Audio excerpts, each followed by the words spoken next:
Teknologi kuantum senjata nuklir di era damai. Nama saya Ricky Suwarno, berdiri di atas benda dua superpower Amerika Serikat China melihat masa depan Indonesia. Teknologi kuantum berfungsi untuk mewakili data dan struktur data. Pada awal abad ke-18, manusia memasuki era revolusi industri 1.0 dengan mesin uap yang dimodifikasi oleh James Watt, menjadikan Inggris sebagai kerajaan the empire on which the sun never sets.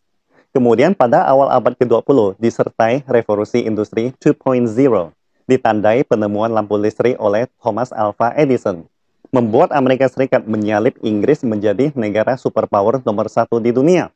Pada tahun 1970, berdasarkan teknologi informasi, Amerika Serikat meluncurkan revolusi industri 3.0. Sebagian besar perusahaan teknologi tinggi saat ini seperti IBM, Microsoft, Apple dimulai pada tahap itu.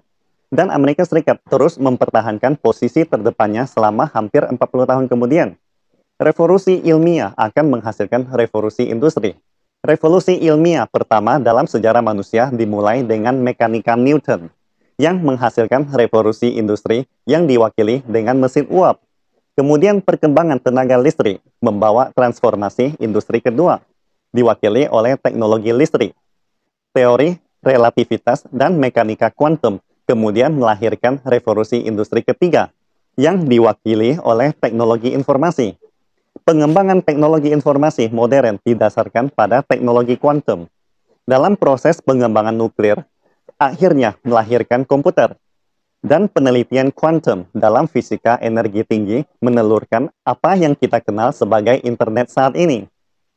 Setelah pengembangan bertahun-tahun, pengembangan teknologi informasi telah menghadapi beberapa tantangan serius. Yang pertama adalah hambatan keamanan informasi, seperti yang dihadapi Facebook beberapa saat yang lalu, yang membawanya ke pengadilan beberapa kali oleh karenanya. Dengan perkembangan daya komputasi, masalah keamanan menjadi semakin menantang, dan semua algoritma enkripsi klasik yang mengandalkan kompleksitas komputasi pada prinsipnya akan dipecahkan.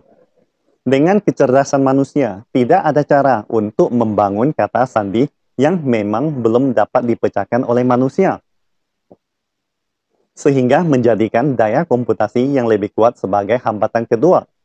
Saat ini, bila daya komputasi dunia digabungkan, masih tidak ada cara untuk menyelesaikan pencarian data, misalnya, terhadap 2 × 80 dalam 1 tahun. Karena model pengembangan data komputasi tradisional masih sangat terbatas. Tetapi komputasi kuantum telah siap untuk menyelesaikan dua masalah di atas. Teknologi kuantum memiliki fitur yang sangat spesial, yaitu kuantum tidak dapat disalin. Mengukur kuantum membawa efek padanya, sehingga tidak dapat disalin melalui pengukuran. Ini adalah prasyarat untuk keamanan kriptografi kuantum. Dalam hal daya komputasi kuantum memiliki keunggulan sangat besar. Misalnya saat ini komputer super fast membutuhkan waktu 100 tahun untuk mendapatkan suatu hasil perhitungan. Tetapi komputasi kuantum cuma memerlukan 0,01 detik untuk mendapatkan hasil yang sama. Dengan kata lain, teknologi kuantum senjata nuklir di era damai merupakan tren terbaru dalam proses perhitungan dan persaingan dunia.